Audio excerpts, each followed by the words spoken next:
ہم پر جو نعمتیں اور آنی تھی وہ نعمتیں رک گئی اور ہم مختلف قسم کے مسائل سے دو چار ہو گئے. یہ جو 2 پوائنٹ آپ نے ہائی لائٹ کیے یہ بھی انہی مسائل کا حصہ ہے. پاکستان بالکل مدینہ ثانی ہے اور اس کے اندر وہی کچھ ہونا چاہیے تھا جو پیغام رسول پاک صلی اللہ علیہ وسلم نے دیا تھا، جس پیغام کو کل میں نے اپنے پیغام میں دہرایا، اور وہ پیغام تھا دین اور اللہ کا پیغام تھا، دین کا پیغام تھا، برابری کا پیغام تھا، آزادی کا پیغام تھا، کسی قسم کی کوئی قدغن نہیں تھی، کوئی نفرت نہیں تھی، وہ پیغام تھا. لیکن انفارچونیٹلی جب یہ مسجد بن گئی، یہ پاکستان بن گیا، تو بجائے اس کے کہ ہم اس سے سنوارتے، ہم اس قسم کی چیزوں میں پڑ گئے جن کا آپ نے ذکر کیا کہ کسی نے جو ہے وہ مارنے کے فتوے دینے شروع کر دیے، کسی نے اسلام کے رستے سے بغاوت کے جو ہے نا وہ فیصلے سنانے شروع کر دیے. پاکستان کی بقا، ہماری قوم کی بقا صرف اور صرف اسلام میں ہے، اور پاکستان اسلام کے نام پر بنا ہے اور اسلام کے نام پر ہی قائم رہ سکتا ہے. اس کے علاوہ اسے متحد رکھنے والی اور کوئی چیز نہیں ہے. یہاں قریش بھی ہیں، یہاں انصار بھی ہیں، یہاں مختلف ٹرائب بھی آئے ہوئے ہیں، سارے یہاں موجود ہیں، اور یہ تب ہی رہ سکتے ہیں کہ ایک مٹھ ہوں اور یہ پاکستان کو ایک عطیہ خداوندی سمجھیں، اور یہ سمجھیں کہ میں، جیسے میرا عقیدہ میں ہر جگہ یہ ایکسپریس کرتا ہوں، ہر جگہ ایکسپریس کرتا ہوں کہ روز قیامت مجھ سے یہ سوال ہوگا کہ ایک ایسا خطہ جس کی ہزاروں سال کی تاریخ تھی، اس خطے میں تم خواہ لوکل مسلمان ہوئے یا باہر سے آئے، لیکن تم آؤٹ سائڈر تھے. میں نے تمہیں ایک خطہ کیا جہاں تم میرا نام بلند کر سکتے تھے، میرے دین کی سربلندی کے لیے کام کر سکتے تھے، آپ نے نبی پاک صلی اللہ علیہ وسلم کی اتباع کر سکتے تھے، ان کی سنتوں کو زندہ کر کے چل سکتے تھے. تم نے کیا کیا؟ تو ایسے نہ ہو کہ اس روز ہمارے پاس بجز ندامت کے اور کچھ نہ ہو. تو پیغام پاکستان جو ہے میرے لحاظ سے، اس لیے میں نے کہا کہ اس کتاب کو وہ بڑے جید لوگوں نے اس پہ سائن کیے ہیں، تو میں تو ایک بالکل جو ہے وہ کچی پہلی کا اسٹوڈنٹ ہوں، لیکن میں یہ کہوں گا کہ پیغام پاکستان ہے میرے اللہ کا پیغام، میرے نبی پاک صلی اللہ علیہ وسلم کا پیغام. پیغام پاکستان ہے کہ آج تمام نعمتیں جو ہیں وہ مکمل ہو گئیں، اور زندگی گزارنے کا طریقہ جو ہے وہ میں نے اسلام چن لیا. تو ہم نے اسلام کو اپنے اوپر اوڑھنا ہے، اور اسلام کا وہ نمائندہ بننا ہے جو مرسیفل اسلام ہے، جو یہ کہتا ہے کہ تم نے ایک انسان کو ناحق مار دیا تو تم نے پوری انسانیت کو مار دیا، تم نے ایک کو بچا لیا تو پوری انسانیت کو بچا لیا. تو یہ کہتا ہے کہ کیا تم نے دل چیر کے دیکھ لیا تھا جب تلوار اس پہ چلائی تھی کہ وہ مسلمان نہیں تھا؟ یہ ساری چیزیں سوچنے کی ہے. تو میرے لحاظ سے یہی پیغام پاکستان ہے کہ ہم دین کو اپنے اوپر اوڑھ لیں، مکمل طریقے سے دین کو اپنے اوپر اوڑھ لیں، اور جب ہم دین کو اوڑھ لیں گے تو پھر فلاح ہی فلاح ہے یہاں پر بھی.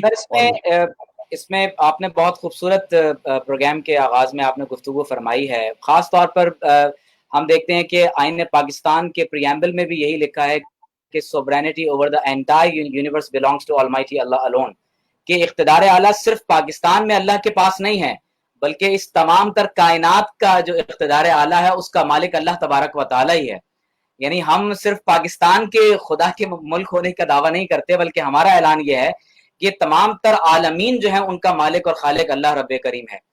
سر میں خاص طور پر آپ سے یہ چاہوں گا کہ آپ اس بات کی طرف روشنی ڈالیں کہ اس وقت بالخصوص پاکستان جن حالات سے گزر رہا ہے، آپ کیونکہ سیاسی منظرنامے پر بھی ایک گہری نظر رکھتے ہیں، خاص طور پر ہمارے نوجوانوں کی جس انداز سے اس وقت ذہنی تخریب کاری کی جا رہی ہے، اور بہت سے ایسے سلی ایشوز میں ان کو پھنسا دیا جاتا ہے کہ جو ہمارا بنیادی موضوع نہیں ہے. دیکھیے قدرت اللہ شہاب بھی جب اسرائیل حکومت پاکستان کی طرف سے جب وہ باقاعدہ ایک اپنے کام کے غرض سے وہاں تشریف لے گئے تھے، تو وہاں وہ لکھتے ہیں کہ ایک یہودی پروفیسر کے گھر میں بہت ساری تصاویر لگی ہوئی تھیں. اس میں سے ایک تصویر قائد اعظم کی بھی تھی. جب آپ نے اس یہودی پروفیسر سے پوچھا تو اس یہودی پروفیسر نے کہا کہ یہ قائد اعظم محمد علی جناح کی تصویر ہے، اسلام کے نام پر ایک ملک حاصل کیا ہے، اگر یہاں اسلام نافذ نہیں ہوا تو دنیا میں کہیں اسلام نافذ نہیں ہو سکے گا. تو بالخصوص نوجوان جو اس وقت ذہنی تخریب کاری کا شکار ہو گئے ہیں، کنفیوژن کا شکار ہیں، بے شعوری اور بے مقصدیت کی زندگی گزار رہے ہیں، تو ان کے لیے آپ کیا سمجھتے ہیں کہ پیغام پاکستان ان کے لیے کیا ہو سکتا ہے؟ اور کیونکہ آپ یعنی تربیت کرتے رہے تو آپ اس کو کس طرح سے دیکھتے ہیں، نوجوان اور پاکستان؟ میں اپنے نوجوان بچوں کو جو پیغام دوں گا وہ یہ دوں گا کہ ایسٹ کی طرف دیکھ لیجئے، مشرق کی طرف دیکھ لیجئے، تو آپ کو معلوم ہو جائے گا کہ یہ پاکستان کیا ہے. ہمارے سے ایک غلطی ہوئی تھی، اور وہ غلطی ہوئی تھی 40 کی دہائی میں، جب مسلمان زعما جو ہے وہ آپس میں بٹ گئے. ایک طبقہ جو ہے وہ پاکستان کے حق میں تھا اور ایک طبقہ جو پاکستان کے حق میں نہیں تھا. آج اس طبقے کے جو لوگ ہیں وہاں پر بری طریقے سے پٹ رہے ہیں، اور وہ جو حلال چیزیں ہیں ان تک ان کی جو ہے نا وہ رسائی نہیں ہے، اس پہ ان کی کھالیں اتاری جا رہی ہیں. کشمیر کی طرف دیکھ لیں، ہندوستانی مسلمانوں کی طرف دیکھ لیں، جو روہنگیا مسلمان اس وقت مختلف کیمپوں میں بنگلہ دیش کے اندر ہے، مختلف جگہوں پر ان کو دیکھ لیں. وہ لوگ جو اعلی کار بنے دشمن کے 71 میں اور آسام میں اور دوسری جگہ پہ چلے گئے، ان کی شہریت منسوخ ہونے کو دیکھ لیں. یہ ہمارا گھر ہے، یہ ہماری پناہ گاہ ہے، یہ اللہ کا عطا کردہ ہے، یہ ہے تو ہم ہیں، پاکستان ہے تو ہم ہیں. میں اپنے تمام نوجوانوں کو کہوں گا کہ وہ پاکستان کو ایک مقدس چیز سمجھیں، اور اس کے پیچھے جو محنت ہوئی ہے، جو صدیوں کی محنت ہے، اس محنت کو سمجھیں کہ اسلام محمد بن قاسم کے آنے سے بہت پہلے آ چکا تھا مالابار میں، اور پھر وہ ایک بادشاہ کا ذکر جو سنا کی بندرگاہ پہ دفن ہے. لیکن جب 712 عیسوی کے بعد آیا تو پھر یہیں رہا. اور کس وجہ سے پھیلا؟ صوفیاء کرام کی وجہ سے، ان کے اعمال کی وجہ سے، جو مسلمان ساتھ آئے ان کے اعمال کی وجہ سے. لیکن بعد میں کیا ہوا کہ ہم نے بہت عرصہ حکمرانی کی، لیکن شاید وہ جو آپ نے پہلے اقتدار کی بات کی نا، حادث کو اقتدار نہیں رہتا، اقتدار صرف قدیم کے پاس رہ سکتا ہے، اور قدیم صرف میرے اللہ کی ہے. اقتدار اسی کا ہے. جو حادث ہے وہ کیسے کلو من علیہ فان، اس نے تو جانا ہے. لیکن میں کہوں گا اس کے دو پہلو، ایک ان کی رواداری کہ انہوں نے اپنی رعایا سے زیادتی نہیں کی، شادیاں کی، سب کچھ کیا. لیکن دوسرا ان کی نالائکی کہ ان کے کردار کی کمی تھی کہ شاید وہ لوگوں کو متاثر نہیں کر سکے کہ ہم تب بھی اقلیت میں تھے، اب بھی اقلیت میں ہیں. شاید اگر ان کے کردار ایسے ہوتے جو صحابہ کرام رضوان اللہ اجمعین کے تھے، وہ جو روشن ستارے تھے، وہ جو حکمران یہاں پر رہے وہ ایسے ہوتے، تو شاید آج جو بیلنس ہے آبادی کا وہ مختلف ہوتا. تو میں پاکستانی نوجوان کو کہوں گا کہ آپ مطالعہ کیجئے پاکستان کی تاریخ کا.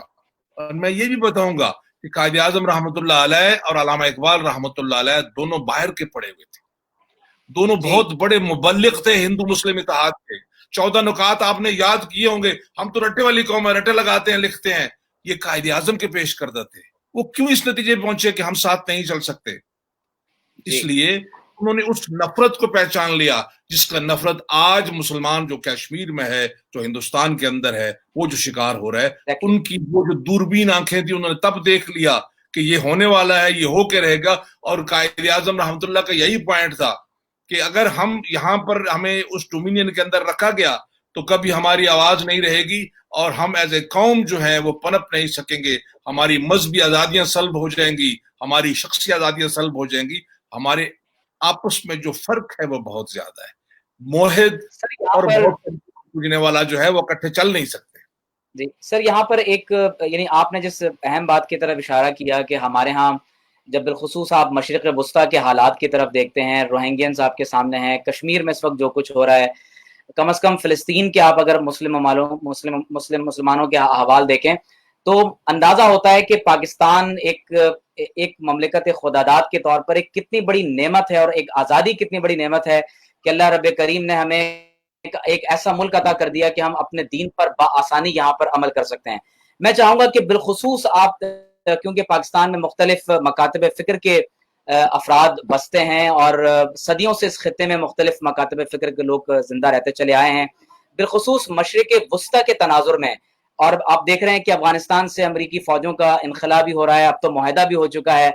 بالخصوص آپ کیا سمجھتے ہیں کہ پاکستان میں جو مختلف مکاتب فکر سے تعلق رکھنے والے علماء ہیں، حضرات ہیں، آپ کیا سمجھتے ہیں کہ ان کا کیا خاص کردار ہو سکتا ہے بالخصوص اس حوالے سے کہ وہ پاکستان کی سالمیت کے لیے، یہاں امن و امان قائم کرنے کے لیے اور ایک بہت مثبت کردار ادا کرنے کے لیے آپ کیا سمجھتے ہیں کہ ہمارے جو مذہبی مختلف مکاتب فکر ہیں ان کا کیا کردار آپ دیکھتے ہیں اس میں؟ جی، اس میں اتحاد اور وہ جو صوفیاء کرام کا پیغام ہے، اپنے عقیدے کو چھوڑو مت اور دوسرے کے عقیدے کو چھیڑو مت. ہم نے کسی اور ملک کی طرف نہیں دیکھنا. ہمارے لیے سب مسلمان ممالک قابل احترام ہیں، وہ کوئی بھی ہو، سعودی عرب ہے، ایران ہے، عراق ہے، کوئی بھی ہو، لیکن ہم نے یہ دیکھنا ہے کہ ہر قوم، ہر ملک کے اپنے نیشنل آبجیکٹو ہوتے ہیں، قومی مقاصد ہوتے ہیں، اور قومی مقاصد کو حاصل کرنے کے لیے ملک کے تمام افراد جو ہیں وہ یکجا ہوتے ہیں. تو ہمیں یہ جو ہمارے فروعی اختلافات ہیں، ہمارے جو سیاسی اختلافات ہیں، ہمارے جو مذہبی اختلافات ہیں، ان کو ہم نے پس پش ڈالنا ہے. اپنے عقیدے کو چھوڑے بغیر ہم نے اپنے عقیدے پہ عمل کرنا ہے. لیکن پاکستان، جیسے جنرل مشرف نے ایک نعرہ دیا تھا، اور بہت ساری لوگوں کو اعتراض ہوں گے ان کی چیز پہ، لیکن ایک چیز پہ آپ اعتراض کسی کو نہیں کرنا چاہیے کہ پاکستان فرسٹ، اس لیے کہ پاکستان ہے تو ہم ہیں. اب ایک اور میں آپ کی توجہ مبذول کرنا چاہوں گا آپ کے توسط سے، جو ہمارے سننے والے ان کو بھی، ہر چیز کی ایک سینٹر آف گریوٹی ہوتی ہے. جی آپ چل رہے ہیں، خدا نہ خواستہ ہماری ریڑھ کی ہڈی میں کوئی پرابلم ہو جائے تو ہم پیرالائز ہو جاتے ہیں. پاکستان کی centre of gravity لائز in its armed forces. جو دشمنان پاکستان ہیں انہوں نے آئیڈینٹیفائی کیا ہوا بہت عرصے سے اس سینٹر آف گریوٹی کو. وہ اس سینٹر آف گریوٹی کو کمپرومائز کرنا چاہتے ہیں. افراد اگر کہیں کوئی کسی نے غلطی کی ہے تو وہ افراد جو گزر چکے ہیں، جو جا چکے ہیں، آپ کے پاس رستے ہیں، وہ رستے اپنائیے، لیکن ادارے کو متون مت کیجیے. یہ ادارہ نہ صرف یہ ہے کہ پاکستان کی پہچان ہے، یہ ادارہ عالم اسلام کی پہچان ہے. جب بھی بات ہوتی ہے تو مسلمان ممالک میں افواج پاکستان سب سے اوپر ہوتی ہیں. میں کل پرسوں سے ایک بڑی عجیب سی ڈسکشن جو ہے نا وہ دیکھ رہا ہوں، بجٹ کے اوپر جو ڈسکشن ہو رہی ہے، یہ بہت افسوس کا مقام ہے. کل جب آپ کا وہ بچہ جو 20,000 روپیہ مہینہ لیتا ہے اور سیاچین میں کھڑا ہوا ہے یا بارڈر پر کھڑا ہوا ہے اور جس کی روزانہ ڈیڈ باڈی آتی ہے، وہ بچے کے ہاتھ سے اگر وہ رائفل خراب ہو گئی ہے، پرانی ہو گئی، تو پھر دشمن کو کوئی روک نہیں سکے گا. دشمن نے شناخت کر لی ہے کہ پاکستان کی سینٹر آف گریوٹی کیا ہے. آپ کو شناخت کرنی چاہیے. یہ آپ کے بچے ہیں، یہ سارے بچے پاکستان کے ہیں. اور وہ وقت گیا جب 4-5 ضلعوں سے آتے تھے. اب پورا پاکستان جو ہے، اس میں سندھ ہے، اس میں بلوچستان ہے، اس میں کشمیر ہے، اس میں گلگت بلتستان ہے، اس میں پنجاب ہے، اس میں KPK ہے. ہر ضلع کے لوگ آتے ہیں، آبادی کے لحاظ سے آ رہے ہیں. وہ آپ کے اپنے بچے ہیں، ان کے خلاف بات مت کیجیے. اور میں یہ بھی آپ کو بتا دوں، the lowest paid people are in Pakistan armed forces. Lowest paid. یہ جو ہمارے لوگوں کو دیکھتے ہو نا کہ میں ایک اچھے گھر میں بیٹھا ہوں، میرے پاس گاڑی ہے، it is the good name of the armed forces, جس کی وجہ سے میرا وہ پلاٹ جو آپ کا 10 لاکھ میں بکتا ہے، میرا ہو سکتا ہے 70 لاکھ میں بک گیا ہو. But again the good name of my force. اس لیے میرا آپ سے یہ استدعا ہے آپ کے پروگرام کے توسط سے کہ اس شاخ کے اوپر کلاڑی مت چلائیے جو شاخ سایہ دے رہی ہے، جو حفاظت کر رہی ہے. اگر کسی سے غلطی ہوئی، فیلڈ مارشل ایوب خان سے غلطی ہوئی تو پکڑیے نا، جائیے عدالت میں. یا اولق صاحب سے غلطی، جائیے. مشرف صاحب سے جائیے. جو بھی جس نے بھی کی ہے، انڈیویجولز کو بے شک آپ جو مرضی کرنا چاہیں، but don't go after the ادارہ. دس از واٹ اینیمی وانٹس. اسی لیے وہ رنگ برنگی چیزیں کرتا ہے. اور دوسرا، یہیں سے آپ کے توسط سے میں ایک اور بات جو ہے وہ بتا دوں. جی سر. اور وہ ہے حرمت رسول پاک صلی اللہ علیہ وسلم. سبحان اللہ. اس دن مسلمان نے اس پہ کمپرومائز کر دیا، وہ مسلمان نہیں رہے گا. یہ جو طرح طرح کی چوریں روزانہ نکلتی ہیں، ایسے لوگوں کو دیکھیے، آئیڈینٹیفائی کیجئے اور بتائیے حکومت پاکستان کو بھی اور تمام زعماء کو بھی کہ یہ فلاں فلاں آدمی یہ شرارت کر رہا ہے. یہ شرارت یہاں نہیں چلنی چاہیے. یہ خطہ نبی پاک صلی اللہ علیہ وسلم کی شفقت کا مظہر ہے. یہاں سے انہیں ٹھنڈی ہوائیں جاتی تھی. اس لیے یہ پوائنٹ میں جان کے ریز کر رہا ہوں کہ پچھلے چند دنوں میں بہت کچھ ہوا، سلیبس میں تبدیلیاں، یہ ہوا وہ ہوا، بہت شور شرابہ ہوا. نہیں، محمد سے وفا تو نے تو ہم تیرے ہیں، ادروائز نہیں. سر آپ نے جس بات کی طرف اس سوال کو آپ نے کنکلوڈ کیا ہے کہ پاکستان کا جو سینٹر آف گریوٹی ہے وہ ایک ہماری آرم فورسز ہیں، اور سب سے بڑی بات یہ کہ اس کا مطلب لا الہ الا اللہ محمد الرسول اللہ ہے صلی اللہ علیہ وسلم. اور یقینی طور پر اگر ہم پاکستان کے لوگوں کو ذات پات رنگ نسل کے افتراق اور انتشار کی بنیاد پر ایک کرنا چاہیں تو یہ ہمارے لیے ناممکن ہو جائے گا. لیکن اگر ہم اس کلمہ طیبہ پر پاکستان کے تمام لوگوں کو جمع کرتے ہیں تو یقیناً ہم کسی کی جان لینے کے لیے بھی پاکستان کے نام پر تیار ہو جاتے ہیں اور اپنی جان دینے کے لیے بھی تیار ہو جاتے ہیں. اور میں بالخصوص کیونکہ میں آپ کو کہوں گا کہ کل جو میں نے آیت سورہ حجرات کی آیت نمبر 13 بیان کی، آپ ایک دفعہ پھر بیان کر دیجئے. اللہ نے کیا کہا کہ آپ کو آدم اور حوا سے پیدا کیا، آپ کو مختلف ٹرائبز میں بانٹا شناخت کے لیے. لیکن میری نظر میں کون ہے اکرام کا حقدار؟ وہ جو مجھ سے حیا کرتا ہے.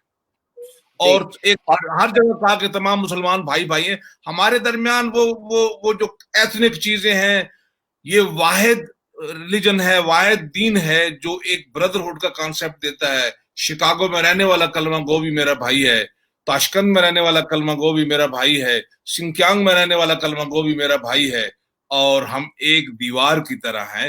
ضروری ہے کہ ہمارے گھر اپنے اپنے ہیں، ہم اپنے اپنے گھروں میں بیٹھے ہوئے ہیں، لیکن اس کے باوجود جو ہے. سر میں ایک سوال یہاں پر آپ سے کرنا چاہتا ہوں کہ جس طرح سے آپ نے پاکستان کی مرکزیت کی بات کی ہے، اور وہ روحانی قوت جو پاکستان کی تخلیق سے لے کر اس کی تعمیر اور اس کی تکمیل کے تمام تر مراحل میں ہمیشہ شامل رہی ہے، وہ پاکستان کے لوگوں کے دلوں میں عشق رسول صلی اللہ علیہ وسلم ہے. اور یقیناً جب ہم حرمین طیبین حاضر ہوتے ہیں تو جو عشق اور محبت پاکستان اور ترکی کے لوگوں کے دلوں میں ہمیں نظر آتا ہے، وہ دنیا کے کسی اور خطے کے لوگوں کے دلوں میں ہمیں نظر نہیں آتا. نظریہ پاکستان کس قدر ضروری ہے اس وقت، اور اس کی کیا سگنیفیکنس اور امپورٹنس ہے؟ کیونکہ کبھی سلیبس میں تبدیلی کرنے کی بات کی جاتی ہے، کبھی میڈیا کے ٹاک شوز میں ہم دیکھتے ہیں کہ نظریہ پاکستان کا مذاق اڑانے کی کوشش کی جا رہی ہوتی ہے. تو نظریہ پاکستان، عشق رسول، حرمت رسول صلی اللہ علیہ وسلم، اس کی اہمیت کو آپ کس قدر دیکھتے ہیں، اور کیا آپ اس کی اہمیت کو کس طرح سے بیان کریں گے؟ نظریہ پاکستان، عشق رسول اور ہمارا ملک پاکستان. میں آپ کو ڈاکٹر صاحب 1400 سال پیچھے لے کے جاؤں گا. کیا وجہ تھی کہ مہاجرین نے اپنا سب کچھ مکہ میں چھوڑا اور ہجرت کی؟ پہلے حبشہ کی طرف گئے، پھر مدینہ کی طرف. 1947 میں جو ملینز کے حساب سے آئے، وہ نظریہ تھا. وہ نظریہ یہ تھا کہ ہم لا الہ الا اللہ، یہ شہادت کا ایک حصہ ہے، اور دوسرا ایسا جس کی آپ نے بات کی، جب تک وہ آپ کہے نہیں تو آپ مسلمان ہوتے نہیں. محمد رسول اللہ صلی اللہ علیہ وسلم جب یہ ملتا ہے تب جا کے، اور اسی نظریے کی بنیاد پہ وہ ہجرت بھی ہوئی تھی، اور اسی نظریے کی بنیاد پہ یہ ہجرت بھی ہوئی تھی. اور جہاں تک روحانیت کی بات ہے تو میں آپ کو ایک ریفر کروں گا. ہمارے یہاں ایک چیز ہے، میں خود اس کا چونکہ پاکستان کی ہسٹری کا اسٹوڈنٹ ہوں، میں نے بہت پڑھا ہے کہ سنی کانفرنس نے کتنے اجلاس کیے، بنارس میں انہوں نے کیا کیا، کن کن لوگوں نے مخالفت کی. لیکن میں نے ایک 10 جلدوں کی کتاب فیروز ہم سے خریدی، زیارت النبی بحالت بیداری اور خواب کی حالت میں، اور وہ مولانا عبد المجید صدیقی صاحب کی لکھی ہے. اور وہ چھوٹی بات ہے، مجھے یہاں مکاتب کی بات نہیں کرنا چاہیے، لیکن ان کا تعلق اس مکتبے سے تھا جنہوں نے پاکستان کی اس وقت مخالفت کی تھی پاکستان بنتے ہوئے. لیکن میں انہیں، وہ اس دنیا میں نہیں رہے، میں ان کے لیے دعاگو ہوں کہ انہوں نے لکھا کہ جی قائد اعظم رحمۃ اللہ علیہ کو نبی پاک صلی اللہ علیہ وسلم کی زیارت بحالت بیداری ہوئی، اور انہوں نے انہیں حکم دیا کہ جو go back to India, lead the Muslims of India to اللہ will help you to independence to Pakistan. تو یہ پاکستان ایسے بنا نہیں. ویسے بھی ہم تو آج بھی بکھرے ہوئے تھے. دیکھو نا، انڈیا کے اندر اس وقت بھی 22 کروڑ 25 کروڑ 20 کروڑ مسلمان تو ہیں، لیکن پورے ہندوستان میں پھیلے ہوئے. تب بھی ہماری یہی حالت تھی. تو یہ اللہ اور اللہ کے رسول کی شفقت کے بغیر یہ ممکن نہیں تھا.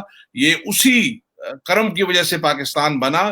اس میں ہمارے پرکھوں نے بہت قربانیاں دی، بہت بڑی قربانیاں دی ہیں، اور ہمیں یہ احساس رکھنا چاہیے. اور نظریے کی بنیاد پہ بنا، ورنہ تو ہمارے پیچھے سے بہت سارے لوگ، کتنے لوگ عرب سے آئے ہوں گے. بلانگ ٹو سالٹ رینج، وہ ہندو بھی تھے، آج بھی جو وہاں پر ہیں جو ہندو تھے. وہ کیا چیز ہے جس نے ہمیں ایک دوسرے سے علیحدہ کیا؟ اللہ اور اللہ کے رسول کے نام پہ ہم علیحدہ ہوئے نا. یہی ہمارا نظریہ ہے، اور یہی پاکستان کا نظریہ ہے، تاکہ ہم یہاں آزادی سے. اور اسلام جو ہے وہ قتل و غارت گری کا دین نہیں ہے. اسلام کسی کو مارتا نہیں. میں نے شروع میں یہ بات کی کہ یہ کتنے شرم کی بات ہے. کل بھی میں نے کہا کہ یہ الازہر کے اسٹیج سے باراک حسین اوباما ہمیں یہ آیت سناتا ہے.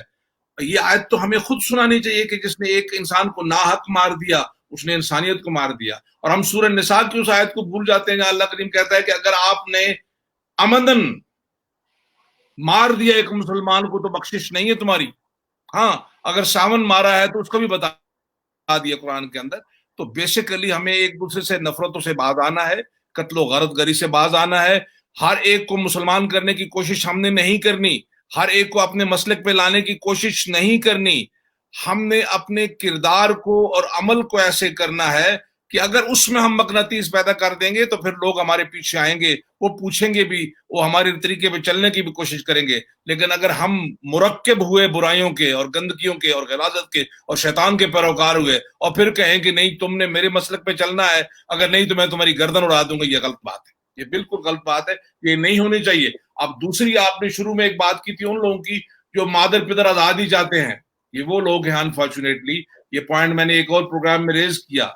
سم ہو دی ادر ہمیں وہ جو ہمیں سلیبس ہمارے پہ مسلط کیا گیا ہے اس سلیبس سے ہمیں نکلنا ہے, ہمیں واپس اپنے روٹس کی طرف جانا ہے, ہمیں دیکھنا ہے کہ ہمارا کون سا سلیبس ہے. اور سلیبس صرف یہی نہیں کہ مذہبی سلیبس ہے, ہمیں اپنے روٹ کی طرف جانا ہے. سائنس بھی ہمارے گھر کی لونڈی تھا, دنیاوی تعلیم بھی ہمارے گھر کی لونڈی تھی. ہمیں یہ ہمفرے اور یہ جو جن لوگوں نے یہ ہمیں یہ سلیبس دیا کہ صرف ان کو اے بی سی اور وہ پڑھا دو, اس سے نکلنا ہے. اور دوسرا, آپ کے توسط سے, آپ ایک استاد ہیں, ایک یونیورسٹی کے پروفیسر ہیں, ہمیں بہت سیریسلی یہ کام کرنے کی ضرورت ہے کہ پاکستان میں تعلیم کا نظام ایک ہو, ایک سلیبس ہو, کوئی چیز اللہ اور رسول کے پیغام کے مخالف نہ ہو, کوئی چیز پاکستان کے مخالف نہ ہو, جو بنیادی عقائد ہیں ان کے کوئی چیز خلاف نہ ہو. اور جیسے کہ آپ نے آئین پاکستان کا ریفرنس دیا, اللہ اور رسول کے پیغام کے علاوہ اور کوئی چیز نہ اس کے اندر. یہ جو ہمارے بچے اسٹریج آ رہے ہیں, ان کو آج ایکسیس ہے انٹرنیٹ پہ مختلف چیزوں کی, وہ تمام چیزیں کچا ذہن ہے, سوال نہیں کرتے. اس لیے میں نے کہا, میں کہتا ہوں question the veracity of every statement which comes before you. اگر آپ تھوڑا سا اس پہ تحقیق کریں گے تو آپ کو معلوم پڑ جائے گا کہ یہ کس نے انیشیٹ کیا, کیوں انیشیٹ کیا, مجھے کس بحث میں الجھایا ہے. اصل یہ چیز نہیں ہے, اصل چیز وہ ہے جو ہماری میراث ہے, اور ہماری میراث ہے اللہ اور اللہ کے رسول کا پیغام اور ہمارے زعماء کی قربانیاں اس پاکستان کے لیے, وہ ہماری میراث ہے. اور آپ اساتذہ کا یہ کام ہے. جی جی سر, ہمارا پروگرام اختتام کی طرف جا رہا ہے. میں چاہوں گا کہ آپ آخر میں ایک پیغام کی صورت میں ہمیں کوئی ایک ایسی خوبصورت بات بتائیں کہ بالخصوص وہ نوجوانوں کے لیے, اور یہ ایک پروگرام آپ کا خاص طور پر ہمارے جو یونیورسٹیز کے اسٹوڈنٹس ہیں ان کے حلقوں میں زیادہ دیکھا جاتا ہے.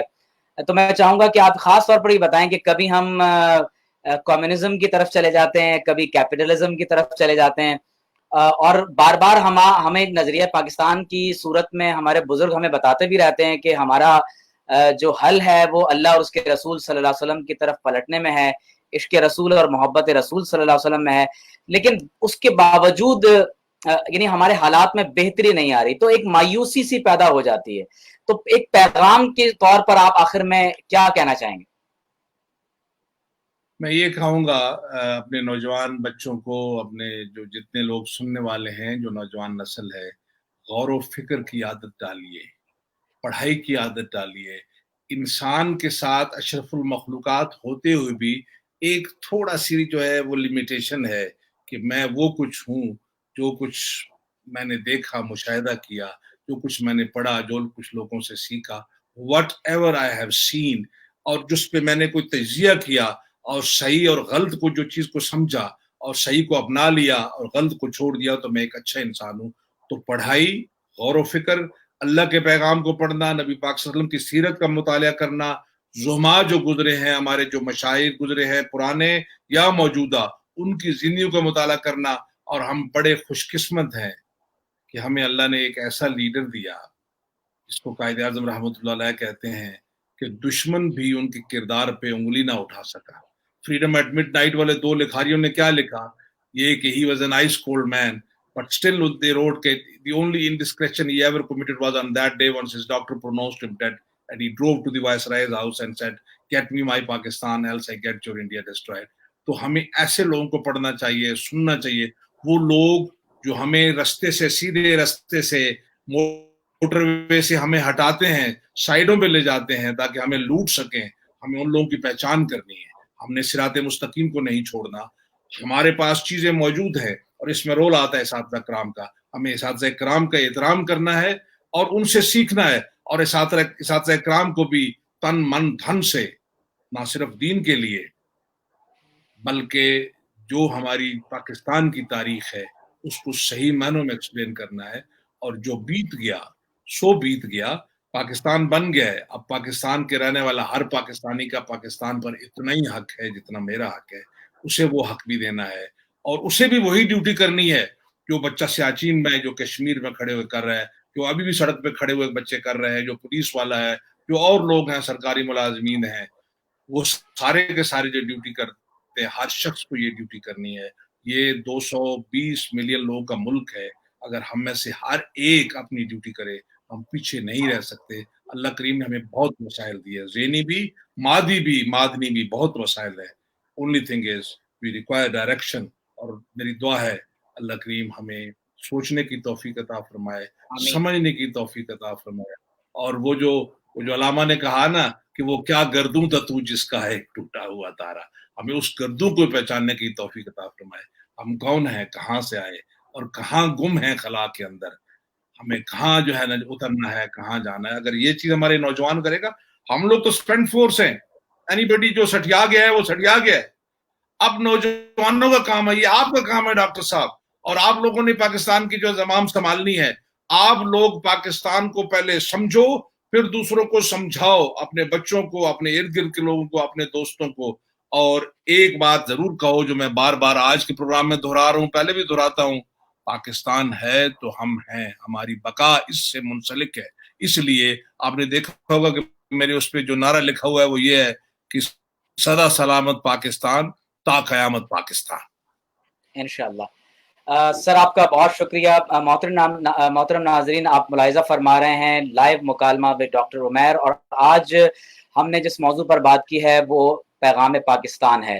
اور میں بہت شکر گزار ہوں ہمارے بہت مشفق بریگیڈیئر اختر نواز جنجوعہ صاحب, جو پاکستان کے ممتاز دانشور اور مفکر ہیں, اور مختلف قومی اور بین الاقوامی فورمز پہ اپنے خیالات کا اظہار کرتے رہتے ہیں. پاکستان ہمارے لیے بہت اہم ہے, کیونکہ ہمیں یہاں دفن ہونا ہے اور ہماری نسلوں کو یہاں زندگی گزارنی ہے.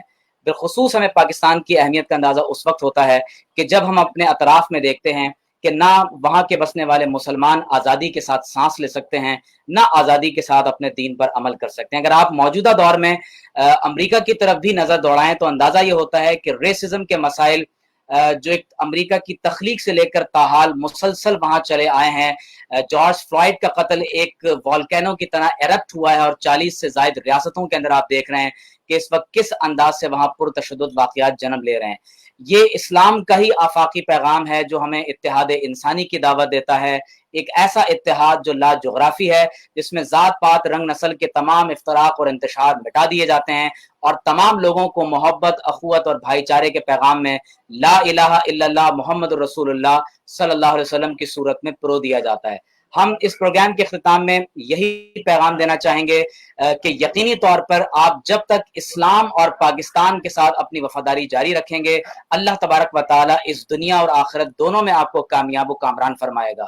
ان لوگوں کی باتوں پر بالکل دھیان نہ دیں کہ جو پاکستان مخالف پروپیگنڈا کرتے ہیں, آپ کو مایوس کرنا چاہتے ہیں, آپ کو دین سے دور کرنا چاہتے ہیں. جو ڈرائیونگ فورس پاکستان کی ہے وہ یقیناً یہاں کی آرم فورسز ہیں جو پاکستان کے لیے اپنا سب کچھ قربان کر رہے ہیں. اور یاد رکھ لیں کہ جنگیں کبھی بھی صرف فوج نہیں لڑتی, بلکہ فوج کے ساتھ جب تک اقوام شامل نہ ہو جائیں, جب تک تمام شہری شامل نہ ہوں, اس وقت تک جنگ نہیں جیتی جاتی. اور یقیناً پاکستان پر جب کبھی بھی اللہ نہ کرے کوئی حملہ ہوا تو افواج پاکستان کے ساتھ یہ 22 کروڑ کی عوام شانہ بشانہ اپنی جان کا نذرانہ دینے کے لیے ضرور تیار ہوگی. میں آپ کا سب کا بہت شکر گزار ہوں. میں اس پیغام کے ساتھ اپنی گفتگو کو ختم کر رہا ہوں کہ ہم سب کو پاکستان کے لیے اگر ہم کوئی جان دیتے ہیں, ہمارا فوجی پاکستان کے لیے جان دیتا ہے, یا کوئی پاکستانی مسلمان اس ملک کے لیے اپنی جان دیتا ہے, تو وہ شہید ہے, کیونکہ یہ ریاست اسلامی ریاست ہے, اسے اسلام کے نام پر حاصل کیا گیا ہے, اور 25 لاکھ شہداء کی امانت ہے یہ مقدس ملک. لہٰذا ہر وہ شخص جو اس ملک کے لیے کسی بھی قسم کی کوئی خدمت سر انجام دیتا ہے وہ اللہ تعالیٰ کی بارگاہ میں ضرور مقبول ہوگی. شرط یہ ہے کہ کی محمد سے وفا تو نے تو ہم تیرے ہیں, یہ جہاں چیز ہے کیا لوح و قلم تیرے ہیں. والسلام علیکم ورحمۃ اللہ وبرکاتہ.